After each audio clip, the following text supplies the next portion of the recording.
have Dr. Marushka. Yeah. So Dr. Marushka will be presenting her talk, her paper on third nerve palsy, medial rectus resection versus fixation to the medial palpebral ligament. Yeah. Good morning, everyone. So I'm presenting third nerve palsy, medial rectus resection versus fixation to the medial palpebral ligament. It's not going to the next slide. The slides are not moving. So we know that surgical management of oculomotor nerve palsy is Just very one small tip. Whenever you people are presenting your thesis or any paper, please, there's financial disclosures. This thing is very important. Also, ethical clearance. Please put that. That actually tells us that you have done everything systematically, especially if it's a thesis. You must have taken your, ethical clearance. Yeah. Ma'am, can we restart the timer? Yeah, of course. No problem. You carry on. I'll give you time. Okay. So we know that surgical management of oculomotor nerve palsy is challenging, which requires meticulous surgical planning. There is no clear consensus about treatment, and it usually results in long-term surgical undercorrection. So our aims were to compare the results of lateral rectus deactivation combined with medial rectus resection and combined lateral rectus deactivation with medial rectus fixation to the medial palpebral ligament performed in the same operative session for total oculomotor nerve palsy in terms of successful alignment and ocular morbidity. It was a retrospective analytical study. We did obtain ethical clearance carried out from January 2006 to June 2020 at Arvind Eye Hospital, Madurai. We had 35 patients. So all our patients with complete oculomotor nerve palsy with large angle exotropia, more than 50 prism diopters, underwent lateral rectus deactivation of the affected eye. Group 1 was combined with medial rectus resection, and Group 2 was combined with medial rectus fixation to the MPL. Our inclusion criteria was all patients with complete palsy, and with a follow-up of at least 6 months after diagnosis, we excluded patients who underwent strabismus surgery prior and any patients with neurological abnormalities. So we did a detailed ophthalmological evaluation, including ocular motility, ocular deviation measurement. We did FDT and FGT in clinic for all our adult patients, but intraoperative FDT was done for all patients. All our patients were operated under general anesthesia by a single surgeon, and the ocular deviation was measured at postoperative day 1 and 6 months postoperatively. Our success criteria was a horizontal deviation less than or equal to 20 prism diopters in primary position at 6 months. So the surgical technique for lateral rectus deactivation, after exposing the lateral rectus muscle, securing it with 5-0 polyester suture and detaching it completely from the globe, we made a hockey stick incision over the lateral orbital rim, exposed the periosteum, opened posterior tenons, then retrieved the LR and sutured it to the periosteum, closed posterior tenons and closed the conjunctiva. This was combined in Group 1 with a 10 millimeters of medial rectus resection. In Group 2, we did an MR fixation to the MPL. So here we exposed the medial rectus and the medial palpebral ligament by making an incision over the anterior lacrimal crest.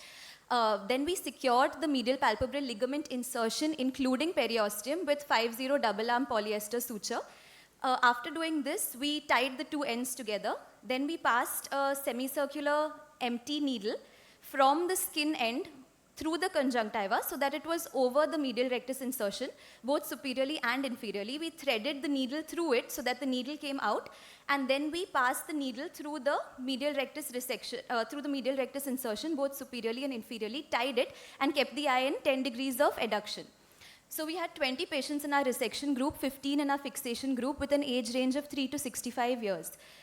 So here we note that on post-op day 1, both groups had excellent surgical success. But when we saw them at 6 months post-operatively, Group 2 did well with 93% of patients maintaining this, and Group 1 had only 65%. If we see, the results are not statistically significant. What was statistically significant was the residual exotropia at 6 months between the two groups, where Group 1 had roughly 16 PD and Group 2 had 6.73 PD. So we had no significant postoperative complications in the resection group. In the fixation group, we saw persistent medial conjunctival congestion and a suture granuloma at the MR site. This is a preoperative and postoperative picture of LR deactivation with medial rectus resection. And this is a preoperative and postoperative picture with medial rectus fixation to the MPL. So LR deactivation with MR resection is technically a simple procedure. There are no important structures present laterally. Post-exotropic drift is possibly due to slackening of the MR, and you have less severe limitation of extraocular movements. In the second group, it's a difficult procedure with extensive tissue dissection. The globe is fixed medially and there is poor cosmesis.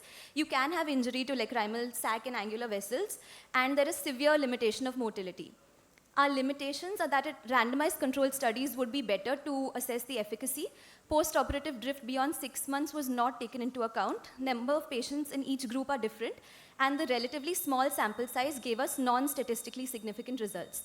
So our conclusion is that both techniques provide good reconstructive correction of large angle exotropia and complete oculomotor nerve palsy. Lateral rectus deactivation with MPL fixation, though requiring more time and surgical expertise, prevents a long-term post-operative exotropic drift. Thank you.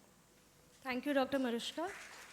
So basically, you have compared these two groups, Yes, but and you have done in complete third nerve palsies. Yes, ma'am, but in the medial resection group, they did have some Yeah. So action you in see, the to MR. begin with, your two groups are not comparable. Yes, correct. That's also one of our Yeah, limitations. because that makes a huge difference. From there only your management changes.